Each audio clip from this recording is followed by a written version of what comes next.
How's it going, guys? This is Forensic Forex. Welcome to Forex Fridays. We're going to begin tonight's lesson with the weekly range review. Some other topics we're going to be talking about will be how to prep for a new trading week. We're going to talk about our Larry Williams Smash Day candle or Smash Day model. And then we're going to talk about trading psychology. We're going to take some Q&As and then some updates to what we're going to do with the community. So hopefully you guys had a great trading week. It's been a great trade for UJ so far. If you guys been following the daily updates, that UJ long trade that we took just got back up to that 20-day IPTO look back high. So first things first, as always, we're going to talk about the weekly range review. So for those that are new and are not familiar with how we do this, every Friday we come here, whether normally is around 8 o'clock New York Eastern Standard Time or 9 p.m. depending on my schedule if I'm running late. Most times you start at 8 o'clock. If anything, I'll let you know if it's going to be canceled or pushed back. Every week, I tried to show this because it opens up the true value of observing price action with no indicators or nothing on your chart, just natural indications. So what you have here is SOP or SOP. It's an acronym. It's Sunday's opening price. This is fair value to the week. Anytime price is above that price point, it's in a premium or overbought. Ideal selling conditions like to occur here. Anything vice versa to that, right? Below Sunday's opening price, it's oversold. It's in a discount. Ideally, best buy conditions occur below Sunday's opening price. And as we can see, when we take this off the chart, it looks like a whole bunch of nothing, right? From the naked eye or the average trader. But when you start to put this line on the chart, you start to get a better comprehension on piecing together when the markets are more likely to buy, when the markets are more likely to sell. Just taking a look at this, we can see that Wednesday was the low of the week before Friday rally, this leg up here. But notice how price drops down below Sunday's opening price before getting up to where Friday pushed the weekly candle to, the highest point for the week. Same thing here. Before the drop down, we can see Monday and Tuesday, mainly Tuesday, was the best sell opportunity going into Wednesday. Very interesting. But it's happening where? In a premium, most likely during a kill zone. Same thing down here. The best buy is most likely occurring somewhere down here in a kill zone. And we'll talk about those when we get into the pairs. So that's the DXY. But the ideal trading days, we can see where the most volume is coming into the market: Tuesday, Wednesday, and Thursday. This week, we can see Wednesday and Thursday really shined and played well. Many buying opportunities below Sunday's opening price. Now let's move on to GU. Now GU had a couple of models, and we're going to run through all of them. So we have one on Monday.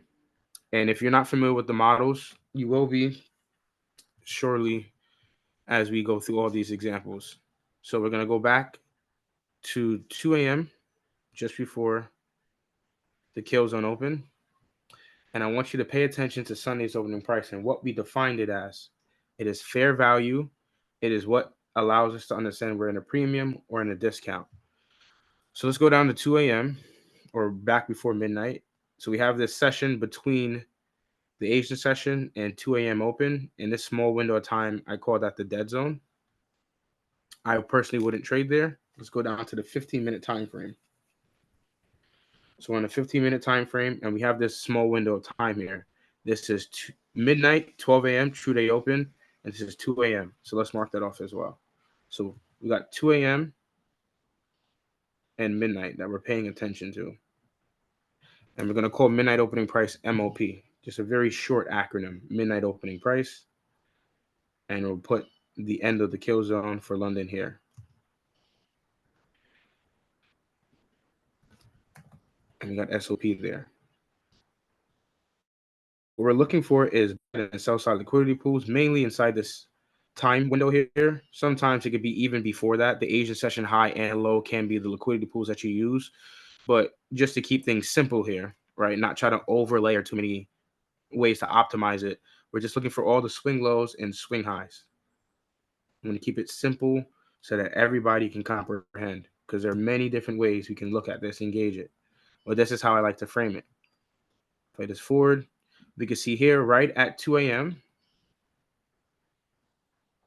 At 2 a.m., price moves down and takes out the sell side liquidity pool here and here via 15-minute time frame. When that occurs, we are looking for price to most likely give us a buying opportunity.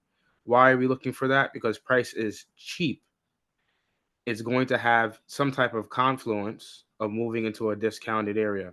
You can see this is 2 a.m.'s opening price. We'll go London open.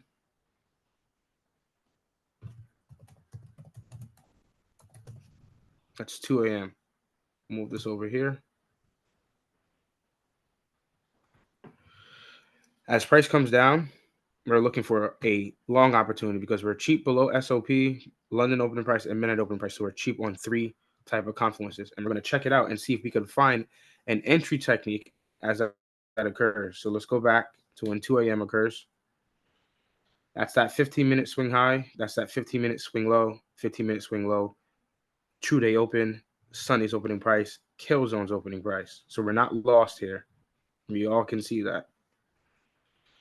Bring it closer so we can all see it.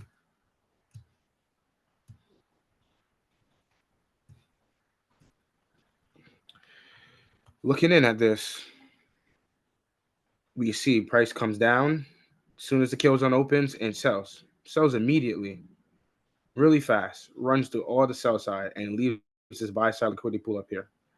At this point here, I'm looking for an entry technique. It has to be a fair value gap that runs through a swing high. It can't walk through the swing high. It needs to run through it with speed. Let's just play it forward. And if we zoom in here, we don't have any yet. We don't have any yet, but it's none of it. It's occurring below SOP, so it needs to happen below. So we wait. So there's no long entry here. Even though we saw a fair value gap here that forms, that's not the entry I'm looking for. There's one that forms here. There's one that forms here. We're not looking for that one. We're waiting for a very specific one. There it is. Let's bring it back. Right here. This is where the entry forms. I want you to take a look at what it looks like, because this is the only one I really use all the time. It's the only one. There's a swing high.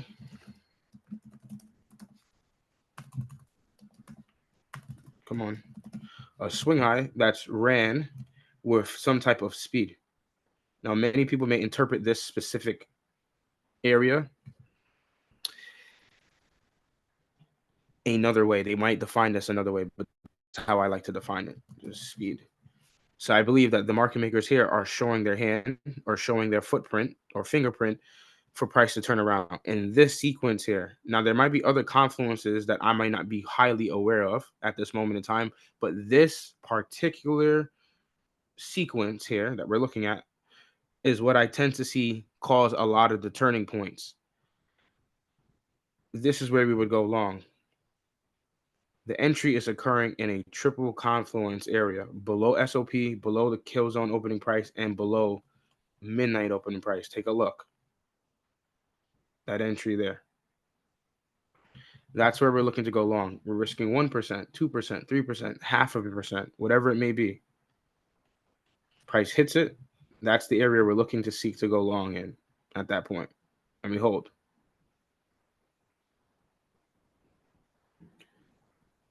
You get about 10 pips. You should scale out, pay the trader something. Always pay the trader something. And we get about 14 and change pips, I believe. And then it pulls back really hard. So you can see sometimes even having a trailing stop, it's going to get knocked out at times. If the market's really not geared to go higher and faster, it'll come back and sweep sell side that it created. But as we watch this all the way through, even though it pulls back into our drawdown, you can see that there, you got to make sure to pay the trader something. So if you don't take something off, you will regret it. You always will. You spent your hard time to wake up and be on time and be diligent to trade the kill zone, so be on point.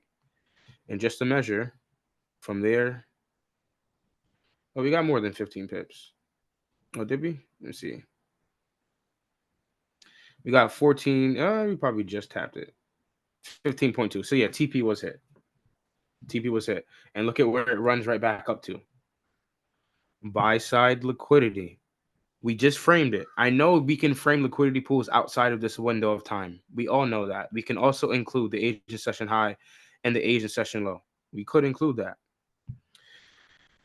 But we're not going to do that here. I'm trying to keep it as simple as possible. I don't want you guys to be too confused and thinking, oh, what about this and what about this? There's always what ifs in this market. There's always what ifs. But we need to just put rules on it to restrain ourselves. And this is how we put rules on it. Less is more. So that's the London model. Triple confluence, though. It needs to happen below Sunday's opening price, midnight opening price, and London opening price. Even if it's not like exactly below it, but it's very close or it's on the actual opening price, it's still a feasible entry. Don't assume that, let's say the entry happened on Sunday, on midnight opening price. It's still below Sunday's and London's opening price, but it's on midnight opening price. That's still an entry, I would say. Right? You mainly want to get that entry below the midnight, though, whatever that pullback is going to be, and you'll wait for that. But yeah, London model, that was the beginning of the week, 15 pips, and that was it for that day. Let's move on to the next day. Next day, we got another London model. And play it forward. And watch how price moves around Sunday's opening price again, that weekly open. We got midnight and we got 2 a.m. Pay attention here. Right? This is where things get a little more trickier, but you got to pay attention. Same thing. We got midnight opening price. We got 2 a.m.'s opening price. And we got 5 a.m. Let's play this forward. You see how price here at 2 a.m. runs up and runs down. So it runs out buy side. Look at this. It runs out that buy side liquidity above that swing high.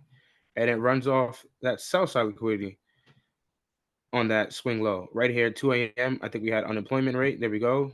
High impact news. So the market ran, right? And I say this all the time. The news is the excuse. Do not just chase the price action of the news. If you're able to get that short, if you happen to get that short into the news, right? It's hindsight now. Kudos to you, right? But most times, if you're not in before the news, don't take it. Let the news event pass. It's going to happen in like 1 or 2 minutes. 2 candles, 3 candles. The entry is the trade is done. But after that, you could find a possible entry idea opposite to where the news is pulling price. Let's take a look. We got the kill zone opening price, 2 a.m.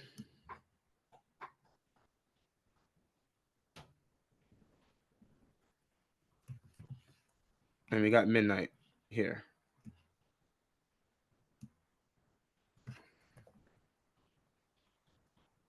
Just need to steal this, drag that over there. And we got Sunday's opening price.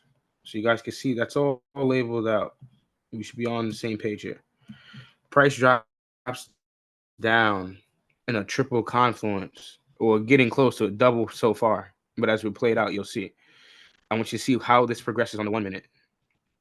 When that news drops, absolutely no shot in chance. You're going to catch that in a couple seconds. You're not going to react fast enough. The data came out. It doesn't matter what the data came. It came out 4.4.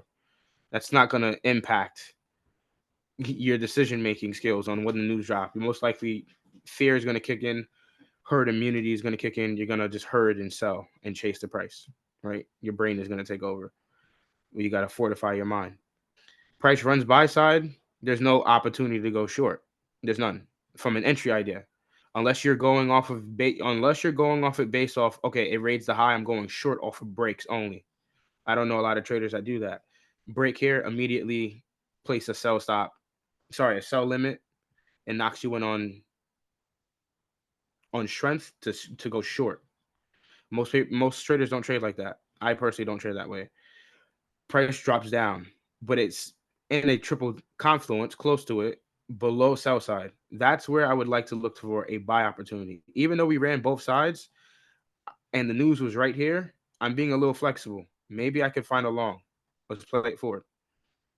But the long needs to happen below Sunday's opening price, though.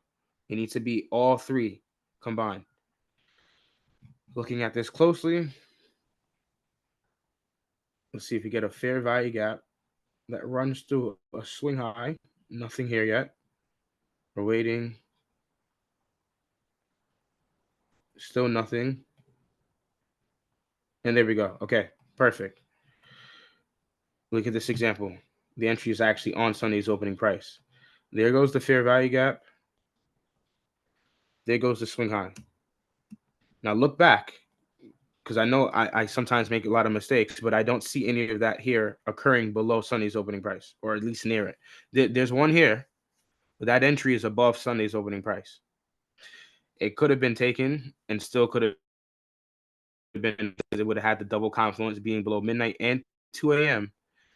But if you're looking for the pinnacle of all trades, it would have to align on all three.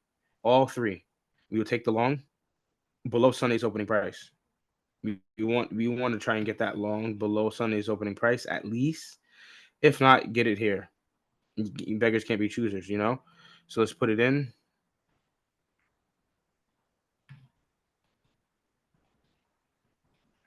Wait for price to trade down. Trades down. So you see how you can still possibly get an entry below Sunday's opening price? Even though the fair value gap is on Sunday's opening price, it still gave you some wiggle room to get that long for the triple confluence, because this fair value gap partially is in a triple confluence. Everything below Sunday's opening price is a triple confluence. Anything above Sunday's opening price, that's only the double confluence. So that's why I said you can wait to get the entry down there. Be patient. And you hold long. And you hold it. This is after the news event. And TP hit right there, 15 pips. But it's very peculiar, though, right? It's very interesting when you start to stack these confluences, the natural price action opening prices. True day open, kills on open, weekly open. And when you wait for the algorithm to align, for some reason, and it can't be for no random reason, it gives the best opportunities most times. It's very successful when you wait for this. And imagine this is 2 a.m. You had to wait till 3:36 to get this idea. You had to wait about an hour and 30 minutes to get this idea. That takes patience. A lot of people don't have that patience. But if you wait, you do a little less. Don't chase price. Just let it do what it's got to do. So that is your London model. Let's play it forward because I believe we have just London in there. Okay. So let's move on to the next day. So that's another example of the London model. The same idea of a triple confluence occurring again for the week. That's two examples on the same pair, just at least for this week. Let's play it forward. Look how it trades through Sunday's opening price. Again, rejects off of it.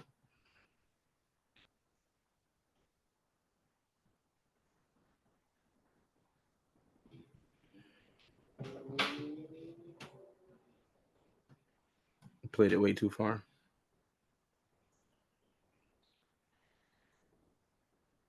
There we go. 2 a.m. Sorry, but you should be going to London. We should be going to New York.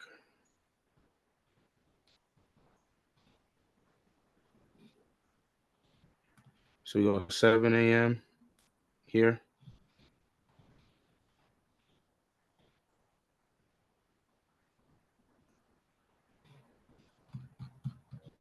And then we go 5 a.m.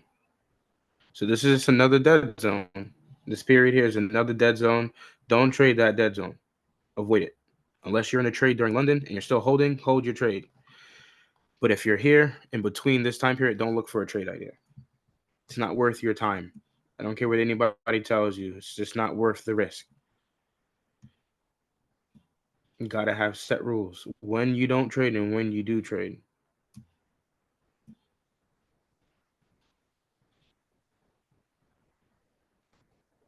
Just 7 a.m. open right here.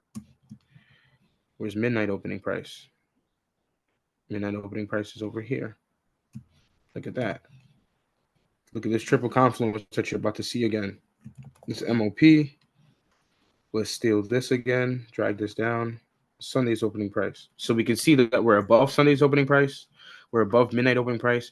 And we're looking at this New York kill zone. So so far when it opens, it's in a double confluence. It's not in a triple yet. But let's go down to let's go back to the 15-minute and play it forward. Keep playing it. Keep playing it. Price shoots up on the news. Right? Again, the news comes out. Core inflation, inflation rate, all these other data pools come out. I don't care what the inflation is talking about. It doesn't matter to me what the numbers say. It's pointless because when the data comes out, You're not gonna be able to estimate. Oh, it's a little higher, so let me buy now, or it's a little lower, so let me sell now.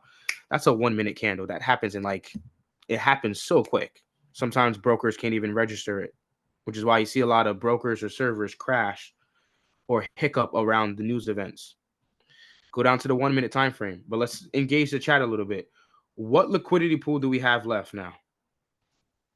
For those that are paying attention, what liquidity pool do we still have left?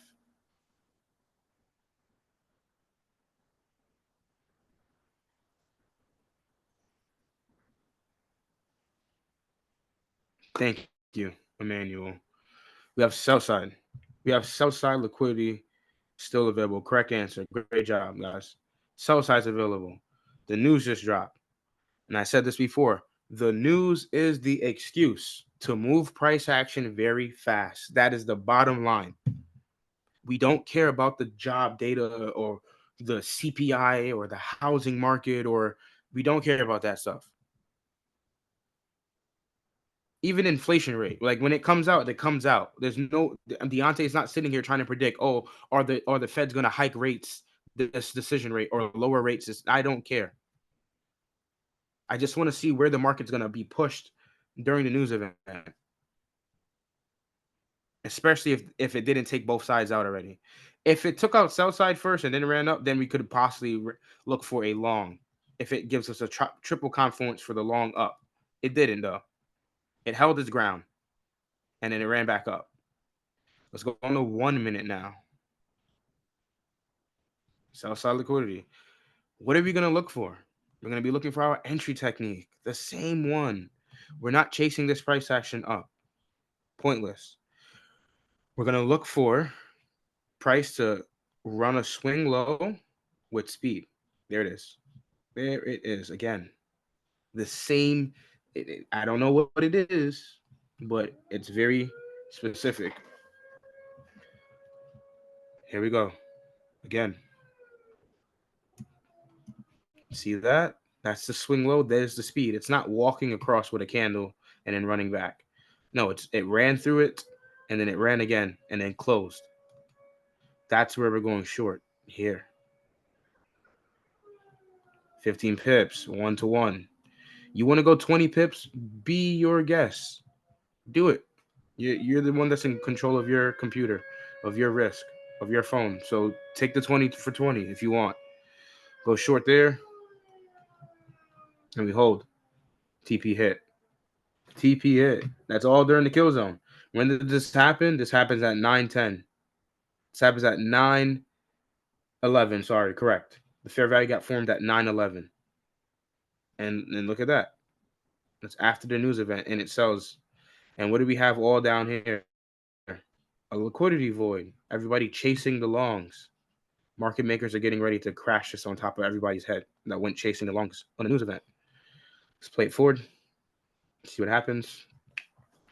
And get into some London close reversal right here. London close 10 a.m.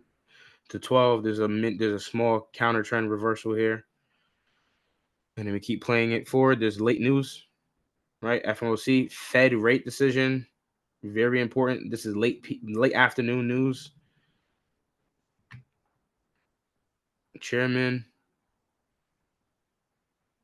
And price action just continues to melt. And this is all during the dead zone. I wouldn't trade here. All throughout the dead zone. Slowly just keeps breaking down. It's all Wednesday. But the triple confluence, again, where is it at? It's happening in a triple confluence, 7 a.m., midnight, Sunday's opening price. Framed around, okay, the news came out, but we still had this sell side intact. I'm not even sure if we run into that. Let me double check. I think we do. Yeah, we do. 100%. That same low right here. Going to Thursday. I didn't write anything down for Thursday. Another news event, PPI, and stop. Look at that sell side. It's getting closer to that it left during that London lunch. And there it goes. It hits it. That same sell side liquidity pool, it's not like the algorithm forgot about it because it's hours away from it or a day away from it when it formed. Doesn't matter. Price comes right back into that zone. Clean lows, runs out. And that, like I said, that entry, all the cap occurred on Wednesday. This is basically, most people would call this, I would assume, a one shot, one kill type of entry because this pulls down into Friday. That New York setup. It's played all the way through to the end. Yep. That one New York setup got us down here. So when you follow the steps to it, you realize you can catch price action at the all-time high of the week or all-time low of the week as well. Only when you follow it naturally, right? We didn't force anything upon this to find this idea when we reverse engineer it. I know it's hindsight. It's not like I was looking for it and I took that trade personally because people might say, oh, it's a different thing live. Of course, it's a different feeling live. But if we follow the steps given to us, it shouldn't be that hard to execute live. I know there might be a lot going on in your brain, but you got to stay focused to your model. You can't just watch the next man's speculations. You know, they're telling you, oh, GU is going to go long, but you see that your model is telling you should go short. Trust it, believe in it. You know, put some trust in yourself. And that's GU. Let's move on to another pair. Let's go on to UCAD. So we got a lot more models to talk about here. A lot more. Looking at the chart before we jump into all the models, look at how it's trading around Sunday's opening price. Right? Anything above it is a premium. Anything below it is a discount. Keep that in mind. It's very crucial here. Very, very crucial. So we got pretty much a model every day of the week that gave us some type of triple confluence, which is insane. So this was a very great pickings this week for UCAD. UCAD. So start off with 2 a.m. and go down to the 15-minute time frame, and we'll run through this a little faster. I say that all the time, and I still take my time. I still take my time to make sure everything is thoroughly explained. All right. Let's play it forward. That's midnight opening price here. Let's go MOP. Let's go 2 a.m. opening price. And we got Sunday's opening price. We can see that here. Sunday's opening price. Since we didn't run any swing lows based on where we're framing it from the dead zone, like I said before, you could frame this and say, oh, it took out Asian session low too. Then we look for longs below the Asian session low. Or same thing, vice versa. It takes out the Asian session high. Oh, we could look for shorts above the Asian session high. But since we're framing it in such a small liquidity pool and trying to keep it simple so we're not confusing people, it doesn't run any swing low inside this dead zone from midnight to 2 a.m. So we're going to take the 2 a.m. candle or 2:15 candle, whatever that candle is. We'll take that. And we'll use that as our sell side. We got buy side here of this swing high. Let me double check it's not a double bottom. Double top. It's a double top.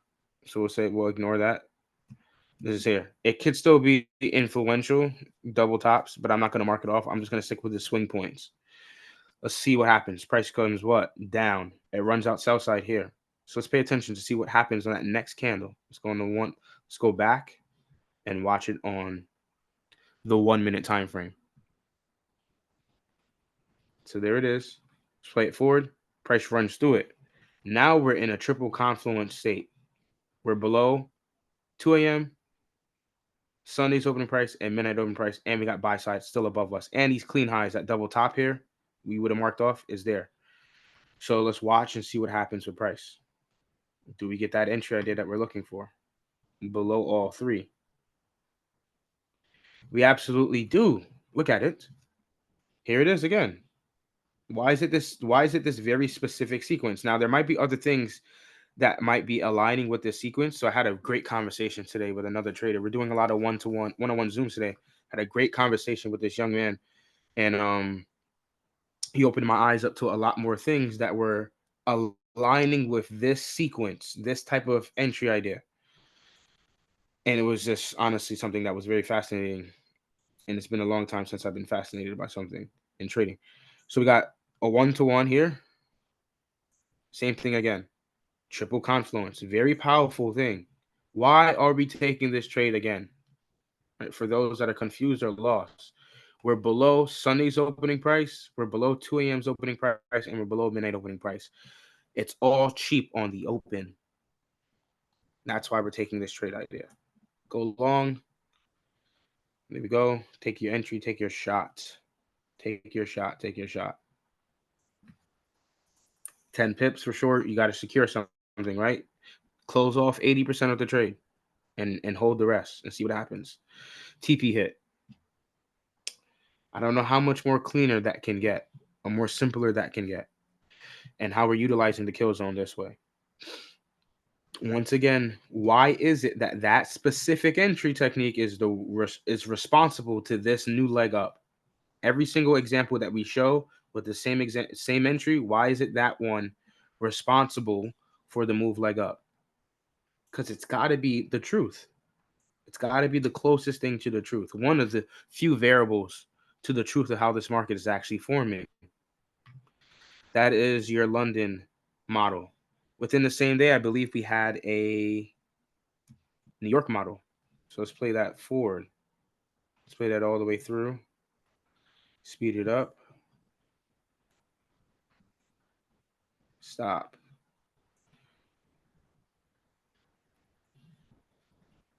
Set it up on the 15-minute time frame. So we don't need to see this no more.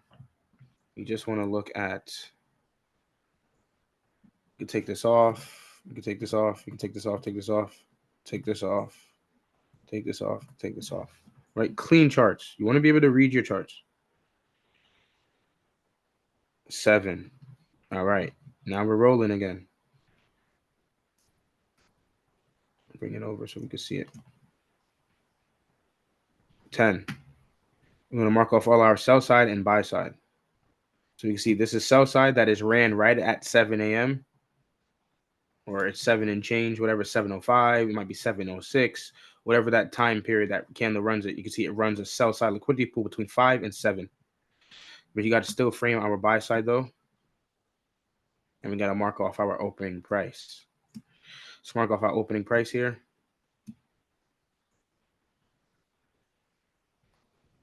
So price takes out sell side here. Takes out sell side. It's not in a triple confluence because it's above midnight opening price still, and it's still above Sunday's opening price. But it's below 7 a.m.'s opening price. So it's not even, it's a 2 for 3. It's a premium for midnight, premium for Sunday, but discount for 7 a.m. So we're still waiting, let's say, right? Takes out sell side and it brings itself so low. At this point, now we can start to stalk to see, because it's putting itself in a triple confluence. Is the entry now forming now? Right now we're adding a little bit more of time aspect to it because it needs to align. We don't know what time particular it's going to line up. Maybe it's during the news embargo. Maybe it's around 8:30. Who knows, right? Let's play it forward. We're looking for that entry to form below midnight opening price. Now let's see. Do we get a fair value gap that runs a swing high again? Yes, we do. Here. There goes your swing high. Oh, actually, this is not it. Great eye. Good that we saw this example. This is not an example. Reason why I want the swing point to actually be inside. I don't want it to be at the start or the end. So this one I would not count. So let's keep playing it forward. So that's not it. Let's keep going. See, there's draw down into it. Glad we didn't take that one, right? Because I know there's one that specifically looks a certain way. There it is. There goes the swing point. There goes the fair value gap. That's the one I want to wait for. I don't want to wait for the one where the fair value gap. Let's look at it side by side. See how it looks different? I don't want that one. I want this one.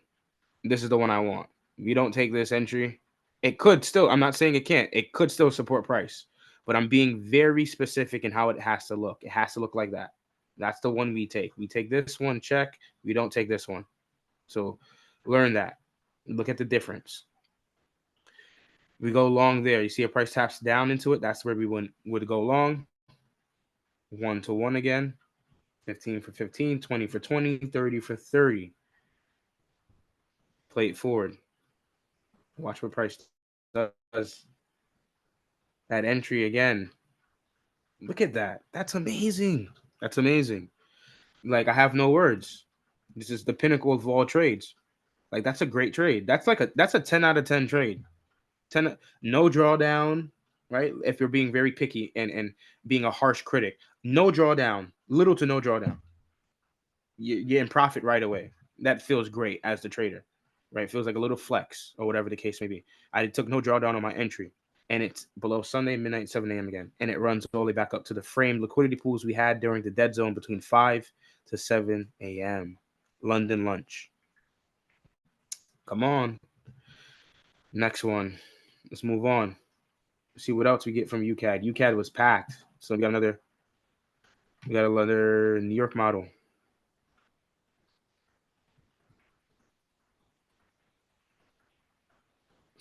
Stop.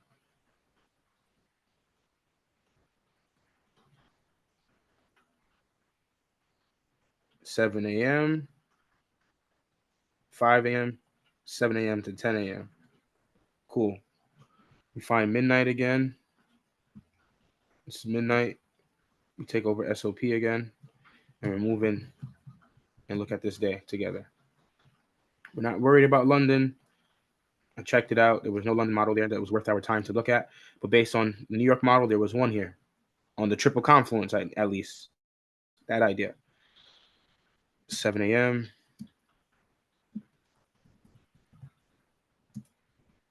SOP, MOP, midnight. So we got our premium and discount environments. We can see price runs that buy side here. It runs it here.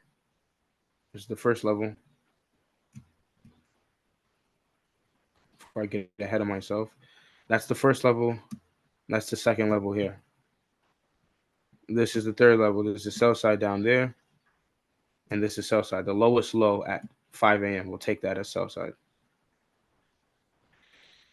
This is sell side too. Yeah. So you can see prices above 7 a.m., above SOP, and above midnight opening price. What type of environment is that? Is that an overbought environment or oversold environment where price is currently residing? It's a premium. Thank you, Daniel. Thank you for the answer. It's in the premium. So at this point, we can stalk on the 1 minute time frame. We ran out buy side. What else do we have available to us besides buy side now? What's left? What's available?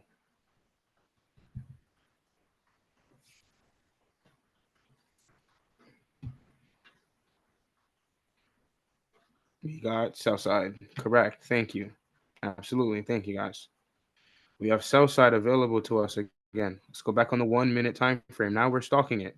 We have to stalk the entry. Waiting for a swing low again to run through waiting for a fair value gap to run through a swing low. And we have to be patient. And the entry has to form. Oh, it actually happened already. I'm not paying attention. There it is. There goes your fair value gap, the speed through the swing low. There goes your entry. We go short there.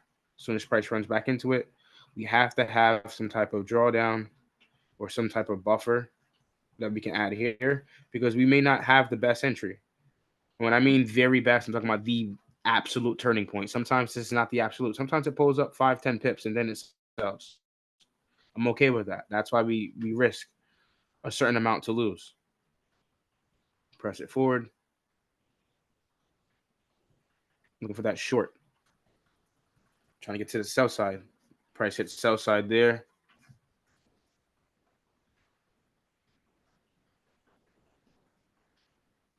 And we're holding. Let's say we're holding. I just want to see what happens. Going all the way through, right? Got to have patience with the market. Eventually it hits the other sell side, and it hits 15 pips TP. So you can see it hits that sell side there. It gets back to midnight opening price during London close.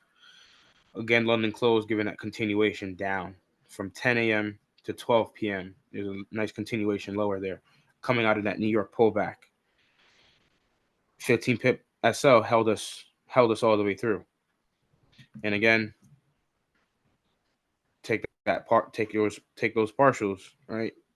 You got 10, you got 12, right? 10 pips, take 80% off the trade. You don't have to hold all the way to TP, because sometimes you'll get 10 and then it will pull back. Got to pay something off. At least take something off. It's going to be worth your while to pay yourself every time. Do not shortchange yourself. Do not shortchange yourself, because the market is not going to be remorseful when it comes to taking your profits. It's going to take it. So you better pay it. You better pay yourself. Let's move on. And that's another New York model. Same triple confluence. You can't say it's made up, you know? You can't say it's not objective or subjective. It's definitely not subjective. New York model, again, and there's news. So let's pay attention to this now. There's news here. There is news going on in this session. Pay attention to how the news impacts this model. Midnight opening price, again. Keep it clean. Keep it simple. Come on, fellas. Tidy up. Sharpen up, right? You're going to hit. You're going to hit eventually. Risk properly. You're going to hit. You're going to come across a winning trade. And you're definitely going to come across a losing trade. But remain consistent. Remain consistent. That's all I ask. 7 a.m. opening price. Pay attention to the triple confluence again. There's a news event that happens at 8:30. Inflation rate, blase, right? Sell side is taken. I want you to see that. Sell side is taken. And this is before the news event. So we've already taken out one side. Could an entry form? Yes, it could. We have all these buy side liquidity pools. They're basically all equal highs. So we're going to mark it off. These are clean highs. And this is a swing high. Swing high mixed in with triple top, quadruple top, whatever. Let's look at the 1 minute time frame here now. Price drops below midnight, drops below 7 a.m., and drops below Sunday's opening price. Where's Sunday? All the way up there. So we know that. Let's take a look at what happens. Pay attention. You can see the entry forms very quick in this session. Happens in 8 minutes going into the session. There it is. Fair value gap, swing point. But it happens after breaking the swing low. After taking out the sell side, then we look for the entry. The entry is forming below all triple confluences there. We go long. As you can see, you would be in long. There's some drawdown, 1-to-1. We hold. Now we're in before the news event. We're in before the news event. Let's see what happens.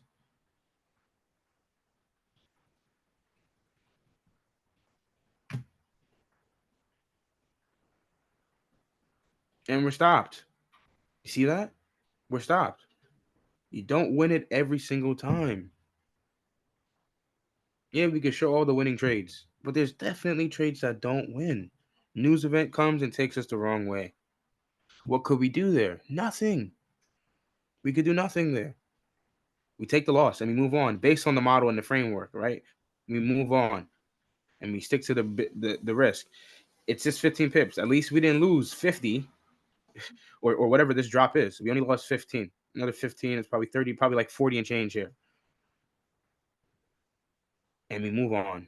And let's watch what happens. Watch what happens after the news. Sells all the way down. What's this? Fed interest rate and Fed power. It is definitely safer to trade after news events. Because like I said, the news is the excuse. But if you can find a way to get in and hold, you might be on the right side. I'm not guaranteeing it. I'm trying to zoom in here. You see this? So after the news drop, the same entry that forms again, wait for the next same entry. The next one that forms again is here. Swing high, fair value gap. That's the next one.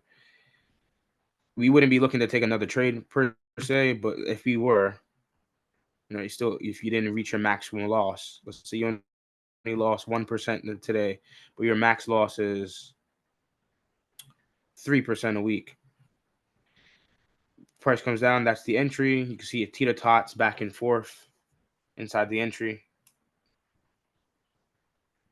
Played all the way through to the interest rate decision, and rates remain the same. So yields go back into dollar, investors go back into dollar. That's when we see dollar drop for the day.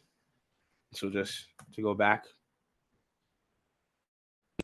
chart, that's that one day right there.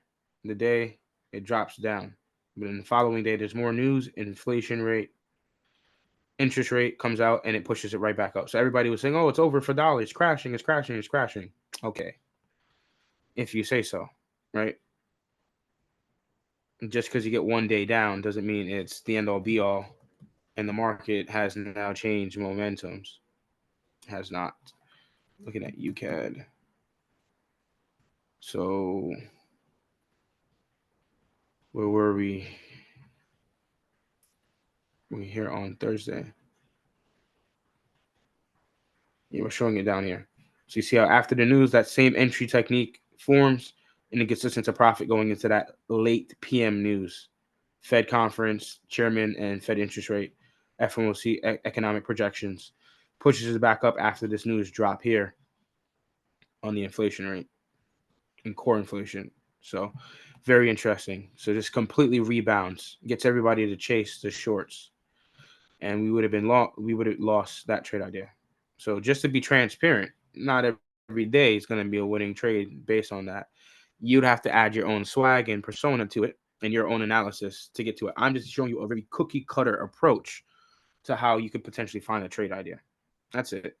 But again, triple confluence. It's buying below 7 a.m., midnight, and Sunday's opening price. Best buys happen below all three levels every time. Go back to the 15-minute. And I think we got another one on Friday. Let's look at this again. We got a lot of examples, right? Ample examples. It's great to have examples. It's great to have examples. 5 a.m. 10.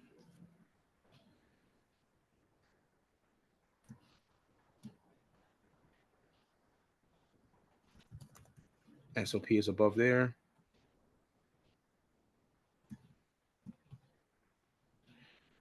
And let's get it forward to 7 a.m. And 7 a.m. is right here.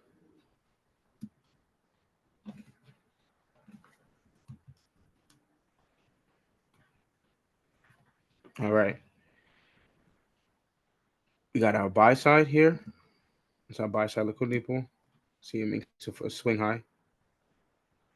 And we got our sell sides below. We got two levels of sell side liquidity pools. So here,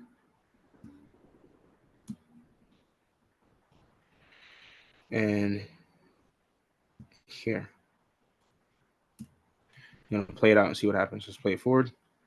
Price runs up. And price is running up. Let's keep playing it. So it runs buy side.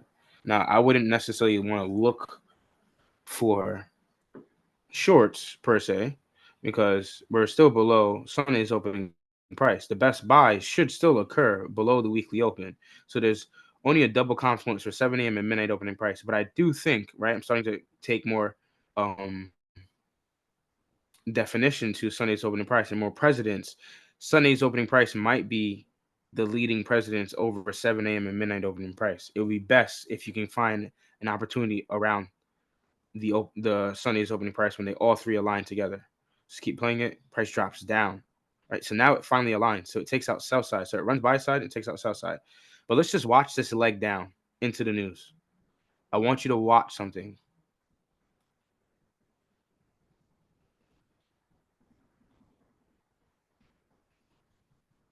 Runs that buy side. Right where we're on that buy side. Let's keep playing it forward. Let's go. There it is. It's a double bottom, right? Is it? Ooh, the entry's right there, actually. This is a swing low, so actually happens right there. So after running that buy side, we got that swing low here. Looks like a double bottom, but it's a swing low. Actually, is it a double bottom? It is a double bottom. Scratch it. It's a double bottom, but it looks like the entry. So that's not it. Let's keep playing it forward. And there goes the one I'm looking for. Here to here. Nope. Jump the gun again. That's not it. So you got to be patient. Just keep watching it. Most likely, I know it's going to form the entry that I'm looking for. Oh, there it is. It always does. Even if it wasn't the trade I was looking for. That's how most of these legs are printed and respected. This entry always is in the area. Whenever a new leg unfolds, I tend to see this entry all the time. Swing low, fair value gap. And let's watch what happens after that fair value gap forms. And it sells all the way down into the news. But then after this news event, watch the news. The news event comes out, takes out sell side really fast. So we basically took out both sides of the market. We took out buy side and sell side. But do we have new buy side available to us? We do. There it is. That's the new buy side liquidity pools. Right, taking just a little extra spin on it. That's the new buy side liquidity. If we go on a 15-minute time frame, that's a swing high. It's a new swing high. So it's buy side. Go back to the 1 minute. We ran a swing low. So we still have a new buy side liquidity pool here. We could potentially see that run back into that because the news looks like it fell down into the news. Again, get traders to go short. Let's see if the entry, and it does, the entry forms after the news event while being below a triple confluence. Fair value gap. Let me see if that swing high is inside of it. Nope, that's not it. So that's on it. I don't want that one. So let's move on. And there we go. We got one. So this swing high is inside that fair value gap. It's not on the exact line of the fair value gap, the start of it or the end of it. It's in between. So that's the one I'm looking. So right there goes the long on UCAD. And this is after the news event had occurred. And this is the New York model all over again. Just this time, it takes out both sides before the news or after the news. So we have to reframe the liquidity pools again. What's our most recent swing points that we form?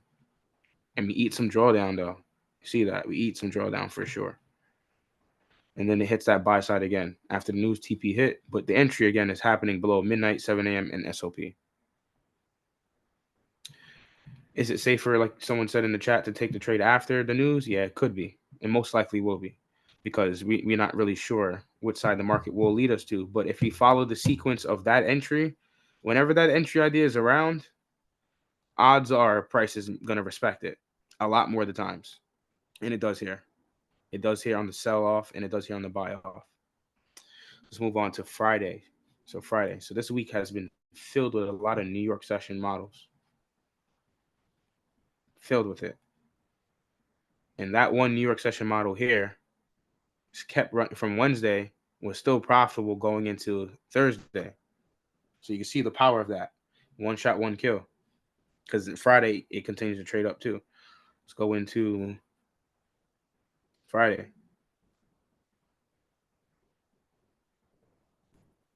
Stop it. 7, 10, and 5.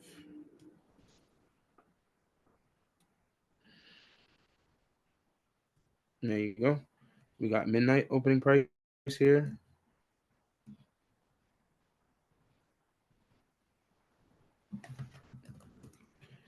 We got Sunday's opening price. Let's drag this over here. And let's zoom in and look at what we got again.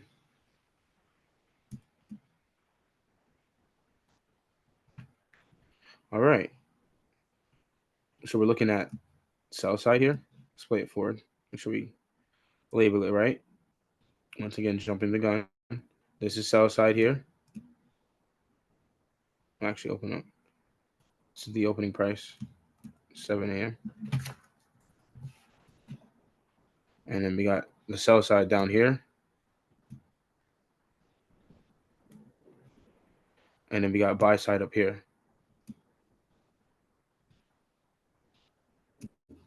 Equal tops, double bottoms, double tops, or relatively equal highs, those swing highs for sure.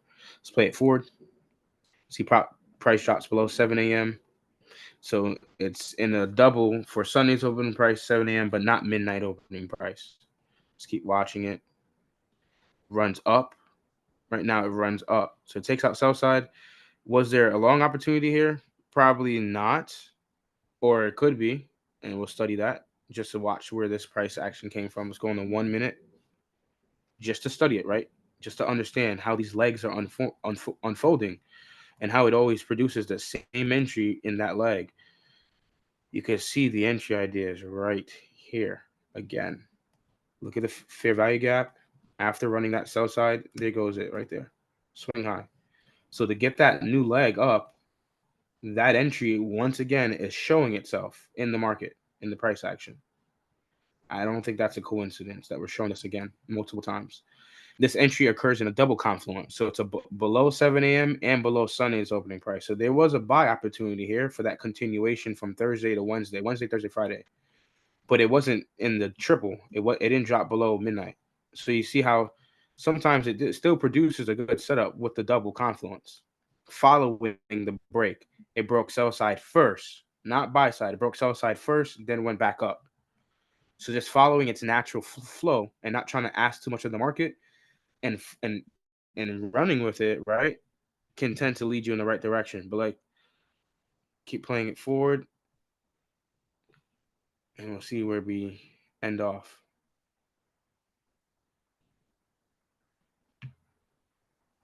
There's news at 10, and look at this sell-off right there. Guarantee you, let's look at what's happening up here before this leg down, back down to this sell side, this old sell side, and that new sell side that it made on the 15-minute, because this is also another 15-minute swing low. Let's take a look at what happened to get here. Let's zoom in.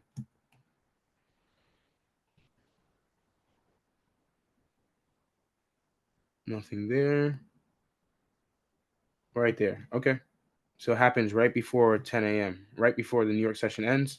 Look at how the entry forms inside the kill zone, too. Again, that same sequence. Speed through the swing low. And if we were to do the short parameters, the same thing. It wouldn't change. This is a triple confluence is short right here at 10. The news is about to drop at 10. You got the entry before at 9:59. You're already in short before the news drops. The news comes out. There's some drawdown. And then price sells off. And it sells all the way back down to midnight opening price. Is that weird or not? Absolutely weird. It's weird enough to see that the market is manipulated and it's fake. It's drawing to these levels constantly throughout the day. Sometimes not always back and forth through it. This one is more whiplash. It's going through that, then do this, then through that again. Very interesting. And that's basically your weekly range review for GU, DXY, and UCAD. So we're gonna move on to our next topic, and our next topic is preparing for a new week. I'm gonna take a little sip of water here.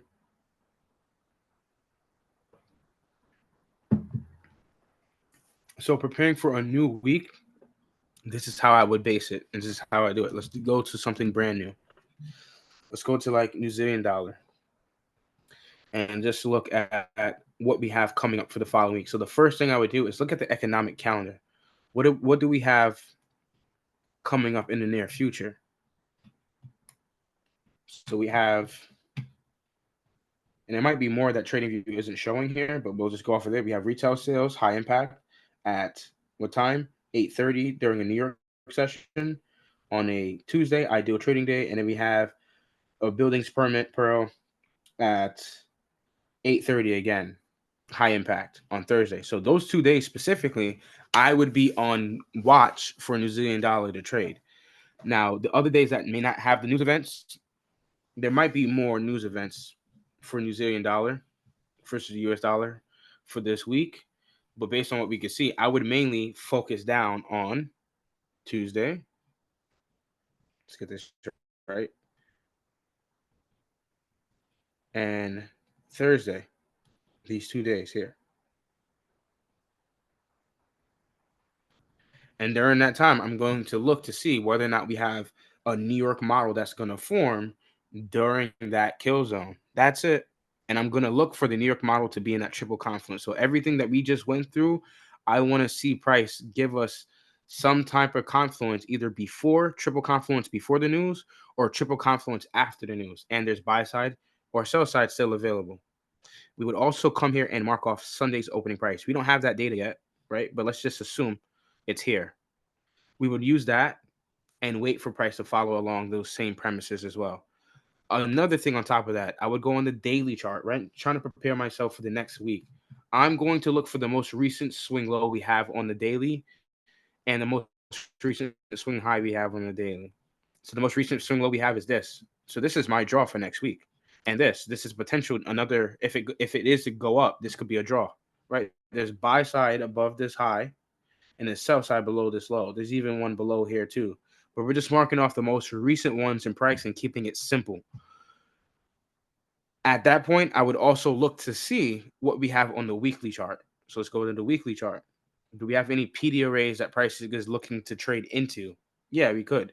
On the weekly chart, we have this PD array here. So we got a very higher time frame PD array. We got some swing highs and swing lows on the daily chart. So we're framing some things in the market.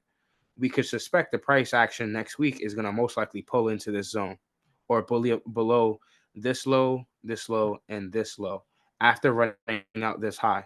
It looks like a false bull run here, false break, right? Price ran up and now it's looking to fade again one more time. And we can see that other things are occurring in other correlated markets like EU, AU, GU as well. But this is how I would go into a new week. And I would look to see what is going to happen around these news events. That was Friday's news. What's going to happen around these news events? I don't care what the data is going to come out for. Just look to see where you are going to align when price drops on those news events. That's it. That's how we're going to come across every new week. We frame some higher time frame liquidity pool that still hasn't been traded into or can still be filled into. We look for our most recent swing highs and swing lows. These are clean lows. Look how clean this is. We don't think NU is going to take that out in some point going into the future. I think so. I definitely think so. So we'll see how that comes to fruition. If that's something you want to study and do your due diligence on and do your homework on, I would tell you look at that and look to see what happens during all these news events here exactly at 8:30. So that's how I would prep myself going into a new week. I would also keep other things on the side. I would keep the DXY side by side, try to see what's going on with that. Is the DXY also moving opposite to NU? Great. Is it not? If it is not, then we got an SMT. We need to be careful and pay attention to what's going on in the market. And that's how I would frame a new week every time, every single time. Moving on, we're going to talk to our smash day candle. So this is one of my favorite swing models. Right? If there's nothing that you learn from me for free, please take this in. Like, this is something that's very powerful. It can be used on all time frames. It's seen on all time frames. We know that the market is very fractal. There's infinite amount of opportunities, but it doesn't mean we have infinite amount of chances or correct choices. There's always the market moving. There's somebody that's catching this buy while somebody's losing a sell, right? Because they're looking for a sell. There's somebody that's selling, but there's somebody that's buying. There's always a buyer and a seller, and there's always someone winning and there's someone losing. We know that for sure. So we know there's always a lot going on in the market. But when we take a look at this swing trade idea, let's go to swing trade. Let's leave this tab. Let's open up another tab. We're going to do this on the daily chart. because Larry Williams likes to look at this on the daily. I'm gonna bring you back to the most obvious example here, right? He likes to use this mainly for buy conditions. So we're gonna start here. The definition of a smash candle is this. It is a candle that has these following characteristics. It doesn't have to have all of them, but it has these handful of characteristics when you compare them in all the examples. The candle, first and foremost, its close is below several lows. Now, in the book, Larry Williams said 3 to 7 lows, right? The close is below 3 to 7 lows, below it.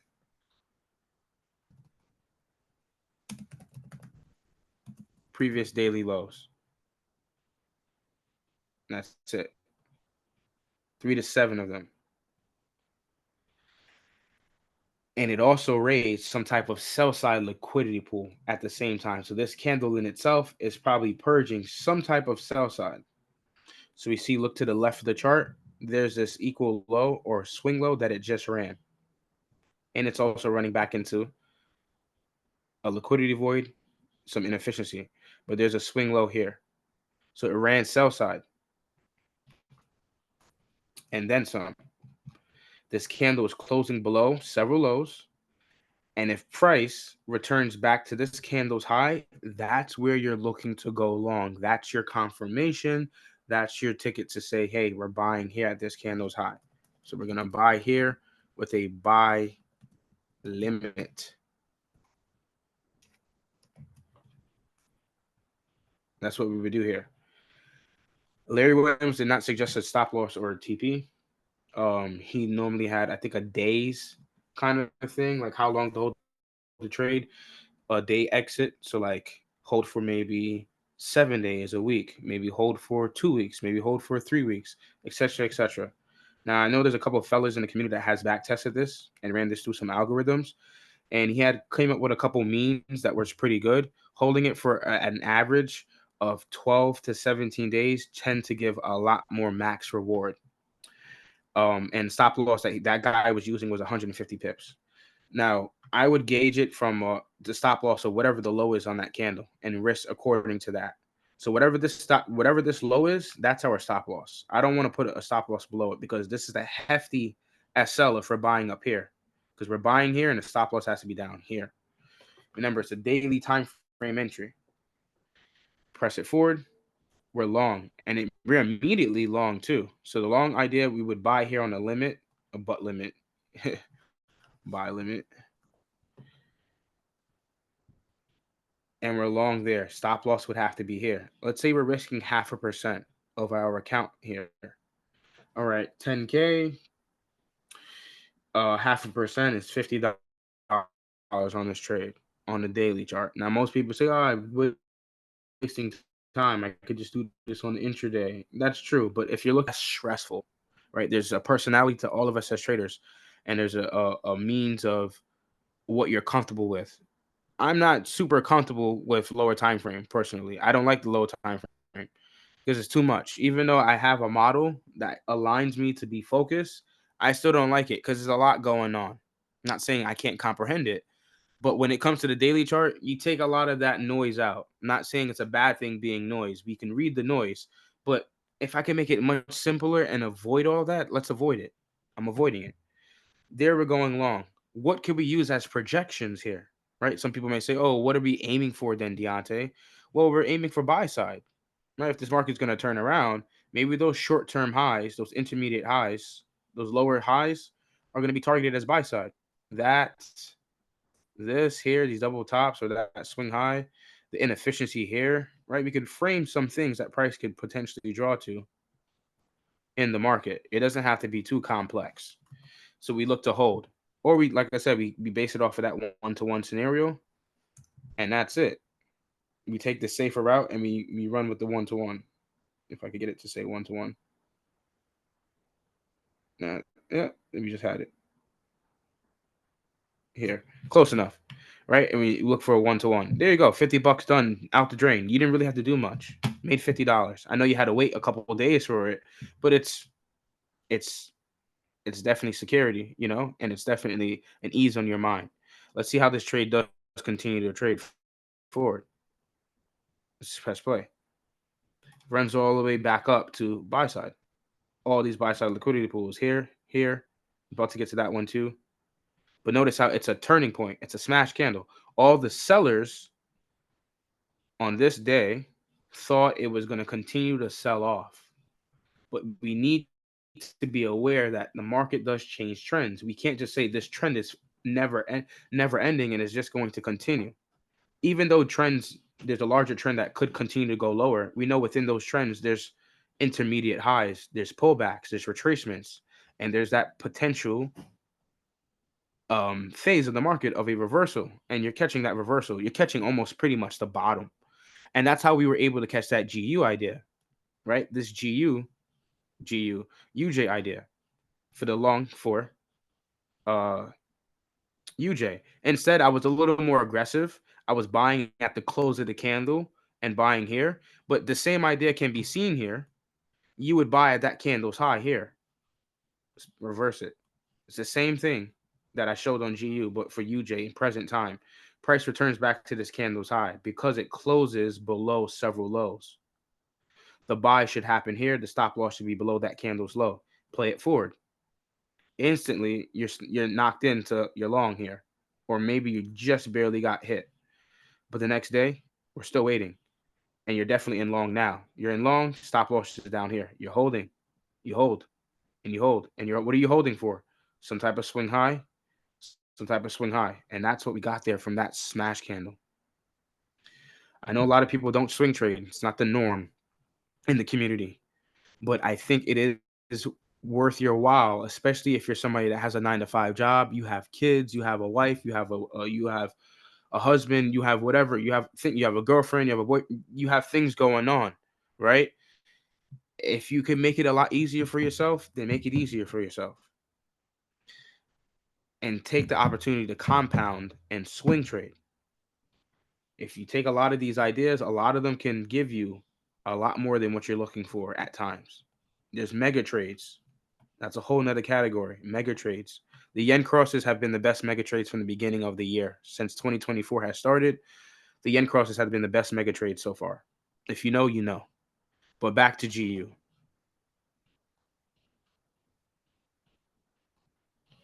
That's the idea of a smash candle. And Larry Williams preferred it in buy opportunities. Now, the same thing can obviously be seen for sell opportunities. It would be inverse. It would be a candle that closes above several highs and several lows. Sorry, just several highs. And it's rating a buy side liquidity pool.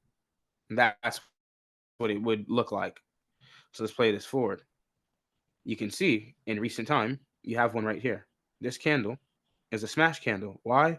Because this candle has a close that's above several highs and it raids buy side liquidity pool. It rated this buy side liquidity pool. And I really like to classify the raid on a swing point. It makes it easier for me to define because we can easily say that this candle is rating the previous daily high, which is also technically a raid on buy side because it's buy side above previous daily highs. But I like the swing points to be more clear. It ran a buy side liquidity pool because there was probably a selling opportunity and people have their stop loss above this high. So we ran a clear level of buy side here. If price gets back down to this candle's low here, that's where we would look to go short. We would look to go short there. That's a smash candle. So you would have to wait a couple of days to go short. Now, let's say we got a candle that closes above this candle's high. That candle would become the new smash candle. 100%. 110%. That candle would become the new smash candle. There was one here too. It's a lot on the chart. It's a very frequent thing. But if you risk properly, you can catch the tiger by the tail and find a new trending environment. Sometimes it's very short lived, but many times if you catch it, it could be very long lived. It could be a week, a month long setup that you're catching here, especially if it's at all time highs or all time lows. Very discounted areas or very expensive premium areas. This ran a swing high. This is a candle that closes above several highs. So that looks bullish to retail. So where would the short come in? The short would come in at this candle's low here. If you're aggressive, you would go short at the candle's close, the next candle. That's how I was aggressive with UJ. There we go. So let's say we were short. No, let's say we're not short yet. We're still not short, but this candle doesn't close above the high. So this is still our smash candle we're looking at. This is the indication candle. Let's see. It runs a short on this day. So that's where we would look to go short, and we would hold. We would try to hold to probably this swing low, or maybe a certain pip increment. Maybe it's 50 pips, maybe it's 100 pips. But just be wary. Your stop loss now will have to be here. So we're short here on that day. Stop loss is either at this candle's high, or you could say that swing high that formed there, just because it's a different scenario. But here, that's where we would have the stop loss, that candle's high. We don't want to see price get back there, and we would lose that trade. It is what it is. You move on. But it can to follow the same pattern. There's going to be a candle that closes way above the highs for that short. The algorithm is only doing this in a certain handful of ways, and it's always these ways. It's a turning point, a swing low, a swing high. Now, many people may have different words to define the smash candle. Some people might even call it an order block. Some people might call it a BPR. It aligns with a lot of things. It truly does. I'm just showing it from what I've learned and the way I like to view it. I know many people may blend these ideas and see like, oh, it makes sense that all this stuff is lining up, right? All these mentors have things that align, right? ICT, Larry Williams, very similar teachings. And we're probably going to see this continue to sell off. Remember that new smash candle is here. Here we go. And we got that candle to close below the smash candle. So we could possibly have signs that this is bearish momentum. And if we continue to take the stance of swing points, what happens when you break a swing low? Hopefully someone knows how to answer this. How would you define a swing low? Is that bearish momentum or bullish momentum? Just based on the break.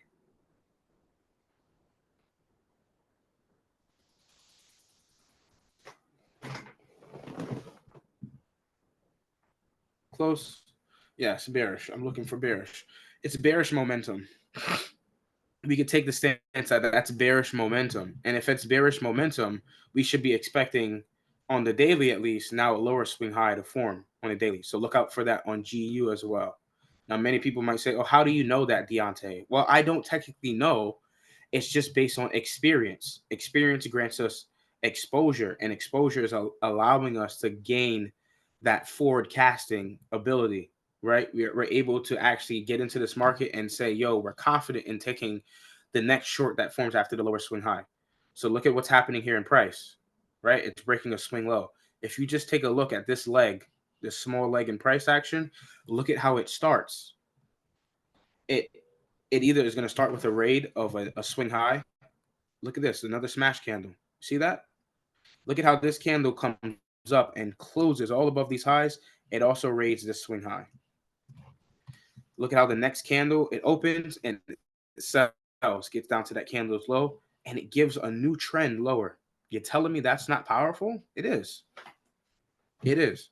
And we're only going to show this to a select few of the people in the community moving forward, because this information is golden, and if people aren't going to pay attention, then the ones that really are worthy of it will pay attention to it. There's a short there.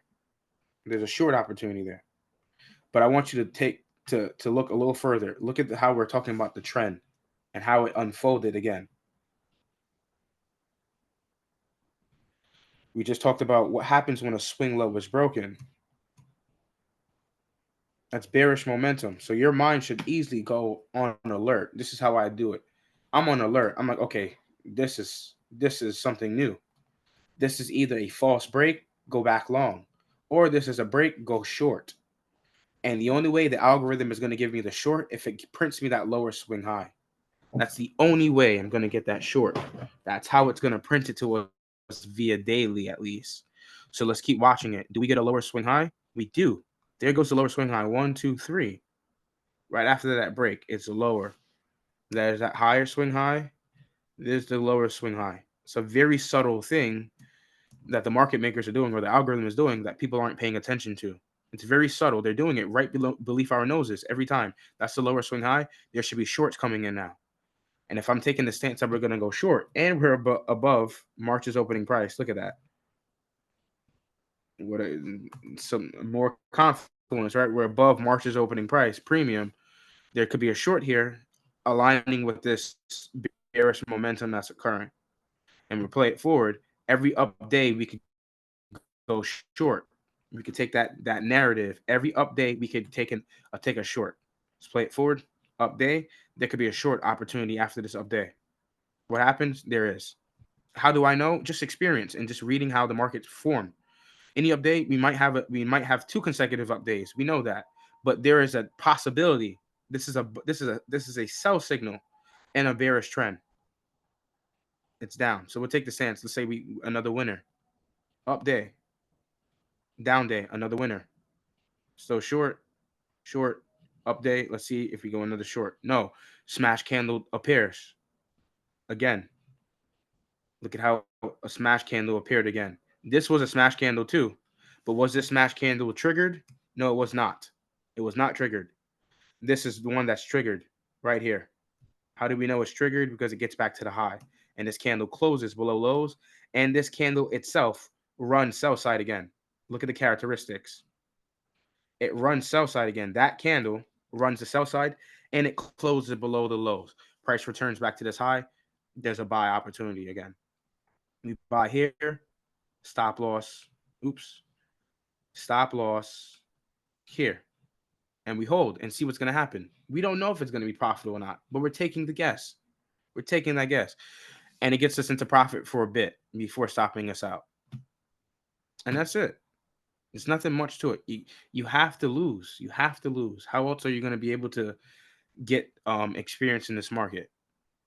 If you're that fearful, you got to start in a demo account again until you get comfortable, until there's no fear in losing. And that's how that bearish trend unfolded. And then look at how this bullish trend unfolded. Two different sides. The sell side and the buy side curve. Right? I know some people are familiar with this if you watch ICT's content. Yeah. We got that sell side curve and the buy side curve. And now we're probably gonna see you later. Go back down again. Overall, GU has been consolidating. And we've been talking about the macro information, and we could talk about that another time. But yeah, the majors right now are very difficult to trade. Not saying there isn't trade ideas, but the interest rate differentials are just too small. There needs to be a larger gap between these currencies and their central banks. So as soon as we start cutting rates, we're going to start to see these majors start picking up again, because technically from the beginning of 2024, GU really hasn't gone anywhere. I don't know if people have noticed, but GU still really hasn't gone anywhere. But if you take a look at like GJ, look how different this chart looks. Look at the beginning of the year. GJ is way beyond the yearly open, while GJ is still teeter-tottering around the yearly open. So this is definitely a mega trade. Super bullish trend that's happening here. That's still playing out. And it has been for years to come. Well, currently, you can see it's been bullish since 2020. Pretty much back from 2016. 2020 was the low point again, COVID, right? And then rates started going up, so British pound started raising, and yen started being depreciated. They started selling yen for years. For the last 4 years, they've been selling yen since 2020. It's crazy. But yeah, when you look at it this way, you start to realize that you should be trading pairs that are more suited to trade. GU is really a pair that a lot of people should really be avoiding this year so far. I would personally just leave GU low. But yeah, that is smash day model. If we take a look at it on US oil, take a look at it on any pair, right? Let's look at US oil daily chart. Let's look at the most recent one that we had. Remember when we had that gap down? It looks like they fixed the chart. The discrepancy. There was a huge gap down. And I said that if you go back on Trading View, I sent a US oil post saying that there was a gap down. Let's see if I can find it actually real quick.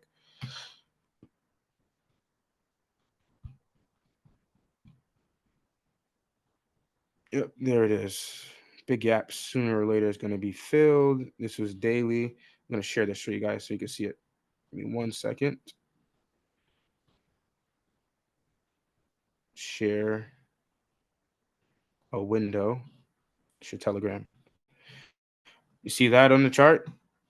What you're seeing now, you're seeing that I had sent this in the Telegram channel, and this was US oil. They fixed the discrepancy. You could clearly see there was a gap here, but then they put a candle here to fill it in, which is why, hey, trading the market is manipulating. We sign up for these rules. So they changed it. They put a large candle there. And that was that gap down at the beginning of the month. The beginning month gap straight down. And you can see it's clearly not fake. Like there's a timer here and everything. I didn't make this up. And I said, I literally said in the post, there's a big gap on US oil. I guarantee you it's going to fill this gap. Most likely going to fill this gap. And if we take a look back at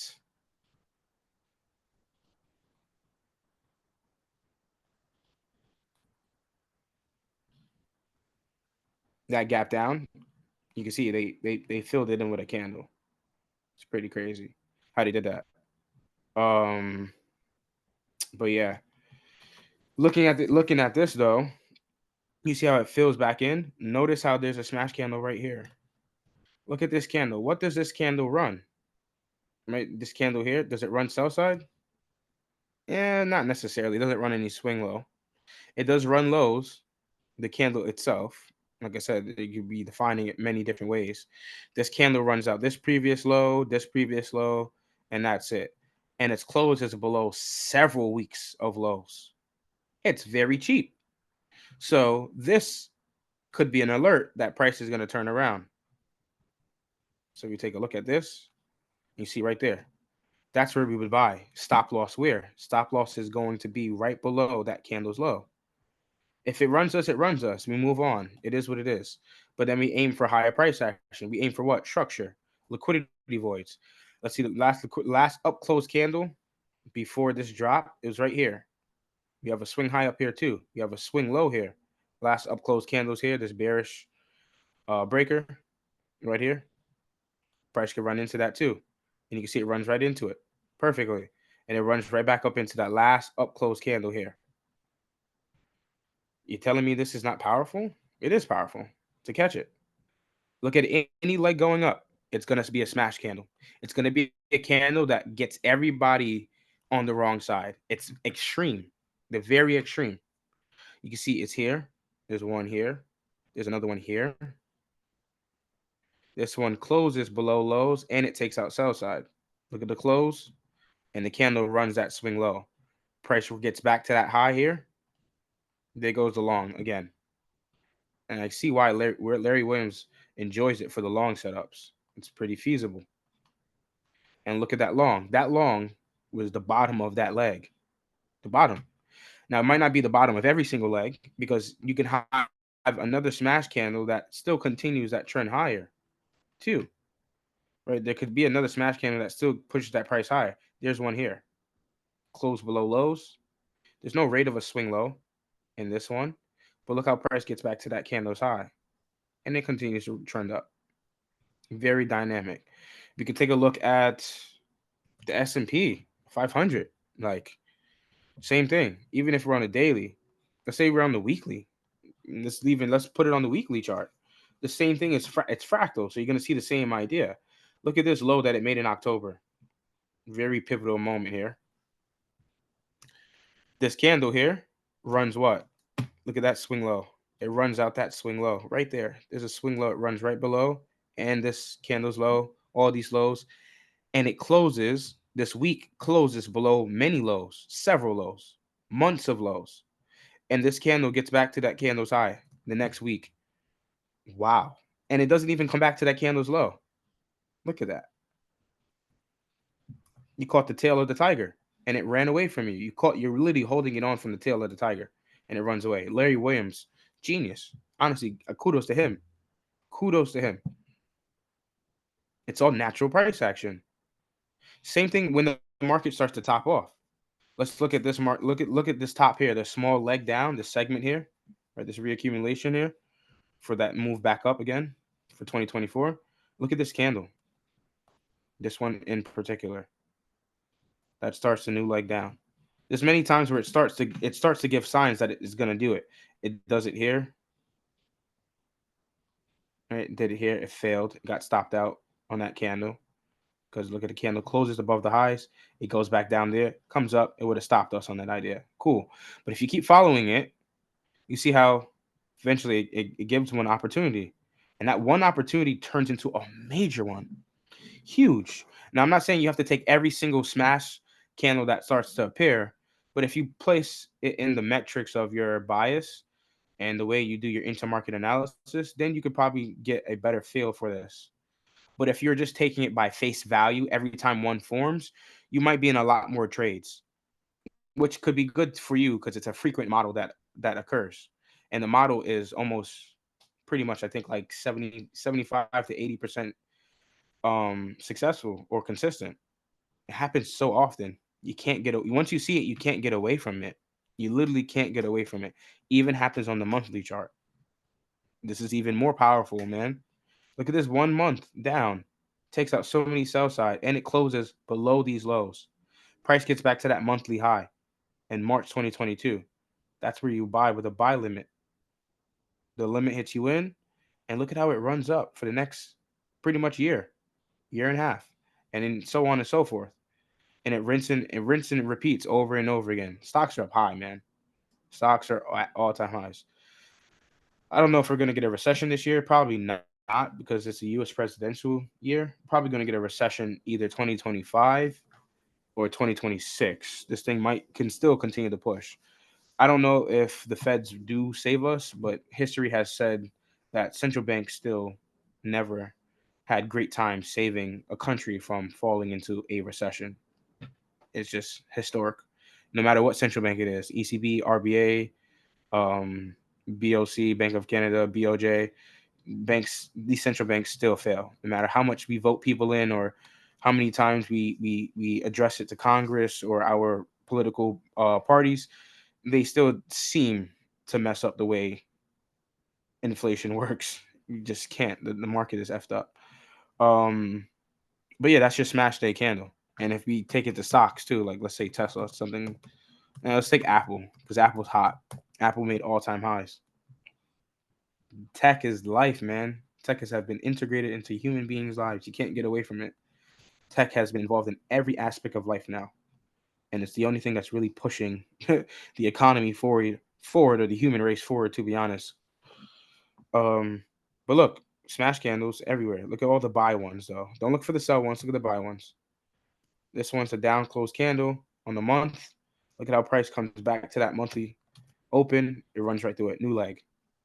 New leg. It runs below this candle had swept this sell side and it closes below these monthly lows, runs up. Take a look at it from the daily, more recent in time. I guarantee you're going to have something like that too. Look at this candle that closes down. It runs that sell side there. This candle closes below lows. There goes price going back to the high. Look how it's a new trend. Continues running higher again. So it's a very frequent model. Hopefully that makes sense, and hopefully you guys can see that through. And hopefully you understand that it's not just Forex that it happens in. It happens in all these markets. At least the higher time frame analysis and models or ideologies, they happen in every market. Even crypto. Like let's take a funky one. Let's go Ethereum. Nah, let's even make it even funnier. Let's take Dogecoin, bro. Like let's make a joke out of this. Because it really does happen on all time frames. Can't use replay on this. Okay. Dogecoin on the daily chart. Let's look at all the buy opportunities that presents itself, right? And the ones that really show good signs of it. Look at this one here. See this candle? This candle right here. It closes below lows. It runs this sell side. This is a swing low.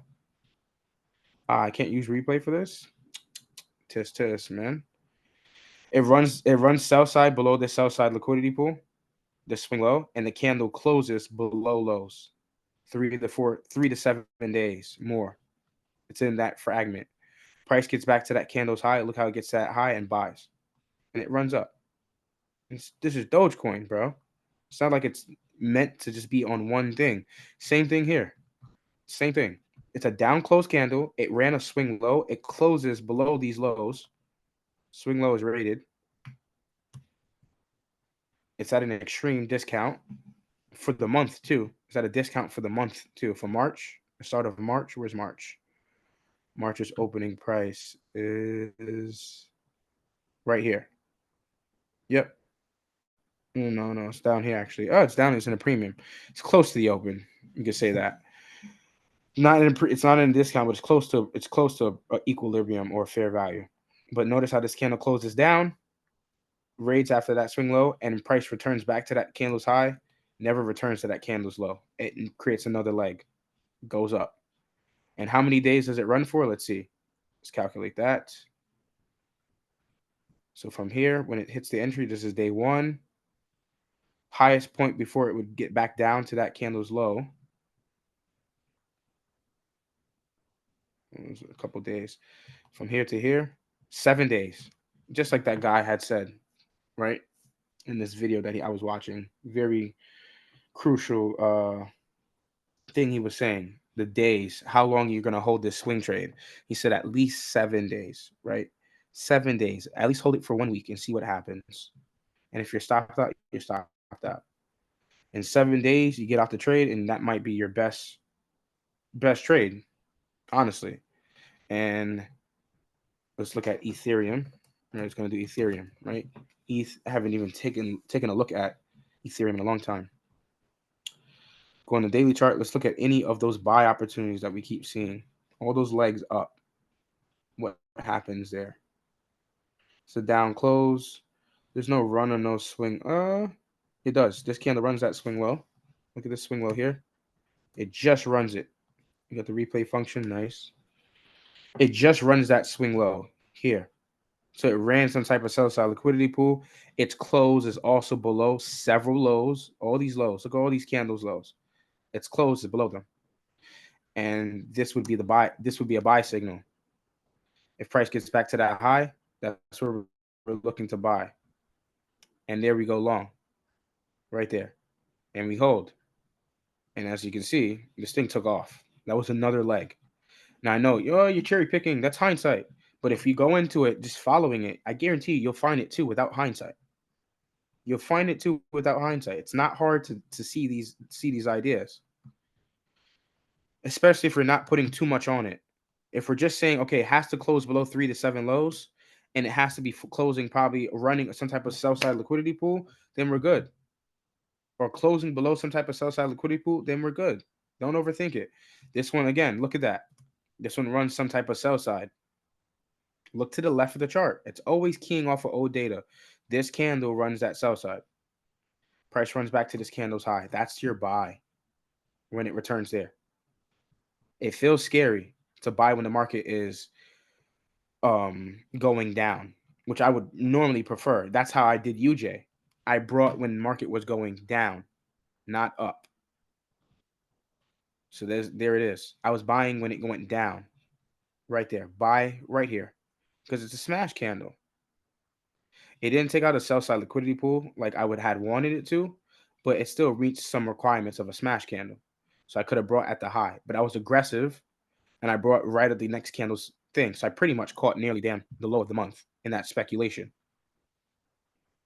And that's how I was able to get there. Some people might need more confirmation, right? Buy after high, after swing high, higher, should say higher, swing low, higher, swing low forms. These are just basic and generic buying conditions that you can take. Buy after down days. Look at how many down days so far we had. I brought after this day, I got stopped out. I didn't give up. I brought again after this down day, and it paid off. And if I really wanted to, like I said again, you could buy again here. Buy again here. And if I didn't buy on a buy limit order, I could have buyed here on a buy stop order at that candle's high. I said this in one of the daily updates for those that were really paying attention. I said I could have brought here on a buy stop order too. A buy stop order, buying on strength.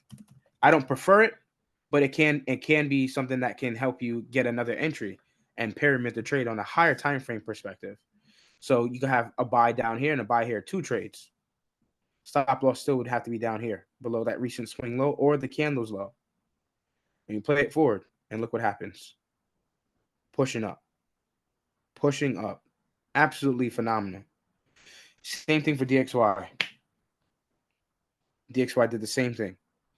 It had a candle that closed below several lows, and it was the first candle of the month too. It gets back to that candle's high, and there goes the buy.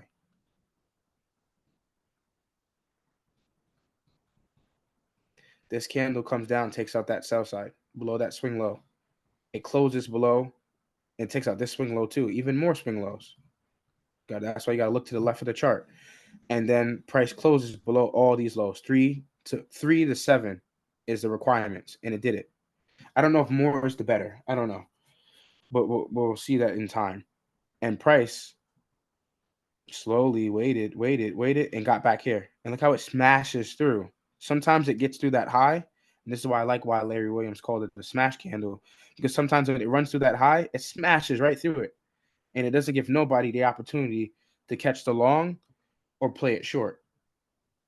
And you see it continues trending. After that entry here, trends on for a couple more days. And there was pullbacks, right? There was pullbacks, and then price continued to go up. But that's why he was saying you should hold it for 7 days to see what happened. So let's see, from this day moving forward, this would be 1, 2, 3, 4, 5, 6. Oh, just saying 6, 5. Sorry, 5 days so far. So you got 2 more to be 7. So this thing could still probably push up. So I'm liking the median of taking a 7-day TP, like trying to cash out at 7 days. So it's very interesting when you see this. So you can see it on any asset pair: futures, commodities, fiat currency, precious metals, cryptocurrencies, and whatever else that you can potentially trade. This is the truth of the market in its most natural form.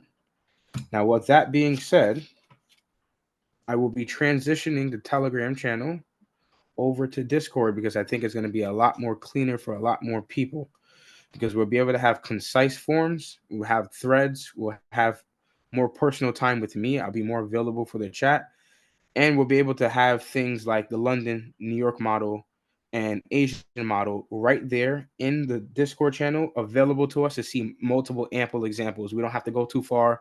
Oh, where is it in the Telegram? Can somebody send me the link to this? It'll be all automated so that everybody can have a more fluent learning experience, right? Now, with that being said, it's not going to be completely totally free. It's going to be a paywall behind it.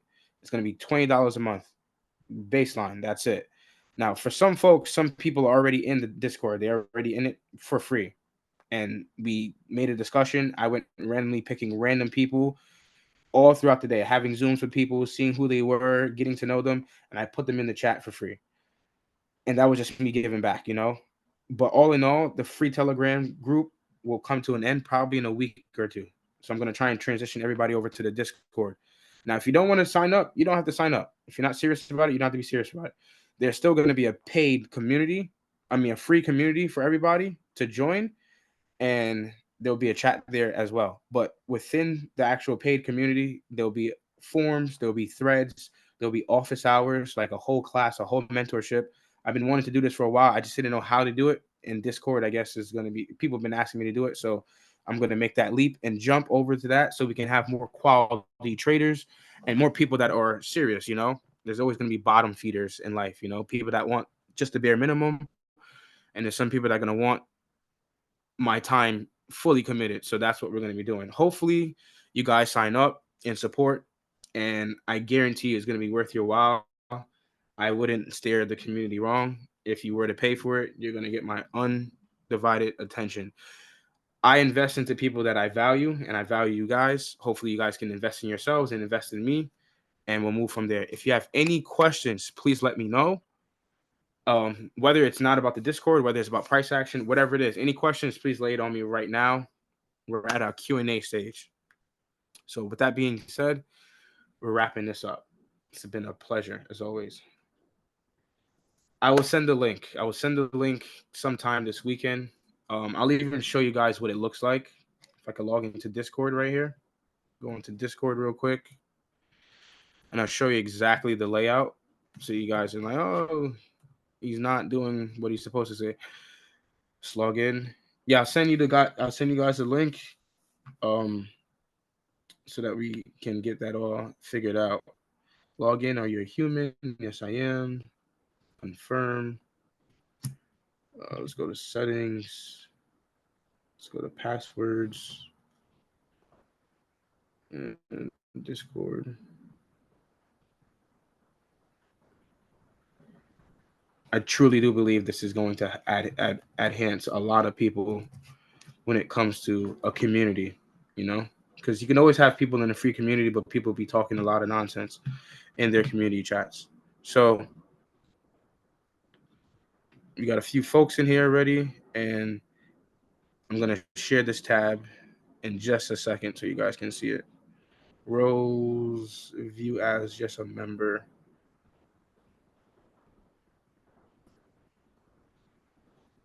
All right.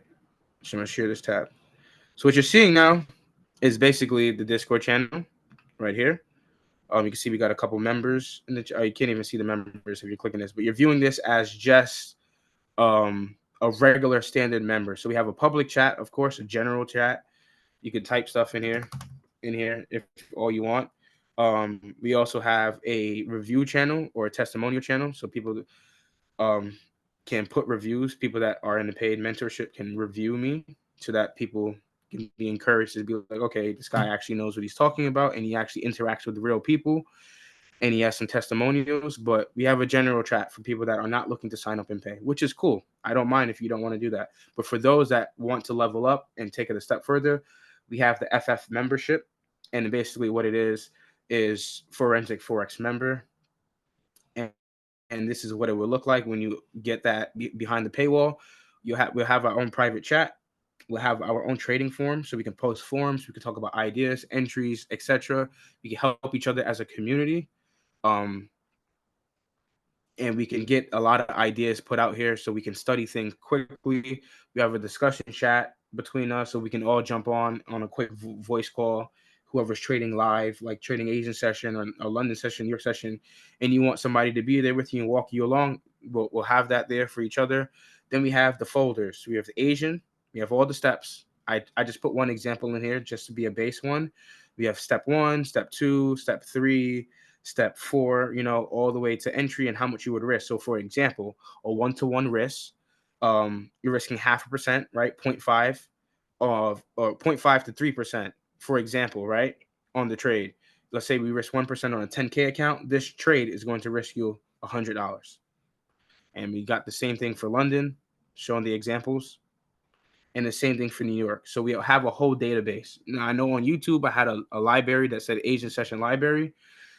Now everything's going to be pushed right into this, right? So have access to all the documentation, all the posts. It'll be in here for everybody. It's a very neat and concise way. Now we're also going to have a trading folder that's going to show swing trade model. So the same thing I just showed you on Telegram and on tonight's Zoom, we're going to have a folder of all the smash candle opportunities. We're going to show a lot of buy opportunities. We're going to show a lot of sell opportunities with a lot of different pairs, a lot of different commodities, a lot of different asset classes, futures, cryptos, just so that we can have an idea of how it works. We're then going to have office hours. And that's what I was doing for the last 2 to 3 days. I was having one-on-one sessions to get to know people personally. I probably went through almost 30 people within the last couple of days. And there's still a line for it, but we're going to see how that goes. But I'm going to dedicate a couple hours during the day so that people can come in and have a one-on-one discussion with me in the paid mentorship, and we could discuss things. We could talk things through. And then we have outside the chart. So this is more like trading psychology, because we are only human. I have the garden post. We have the fitness for people that might have a fitness journey. I do a lot of fitness. I'm pretty good shape for my age. So I'll be posting in there showing what I do.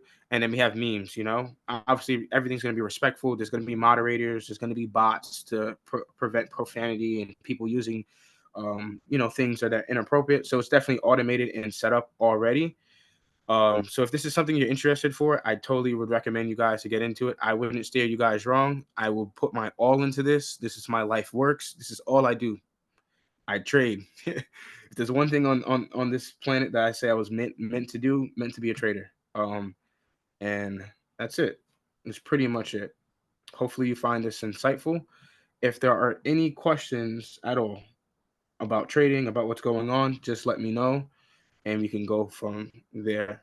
If not, it's been a pleasure chatting with you guys, and we'll move forward in trying to transition the community into a more quality and sustainable community for one another. And that's really it. Let's check the chat.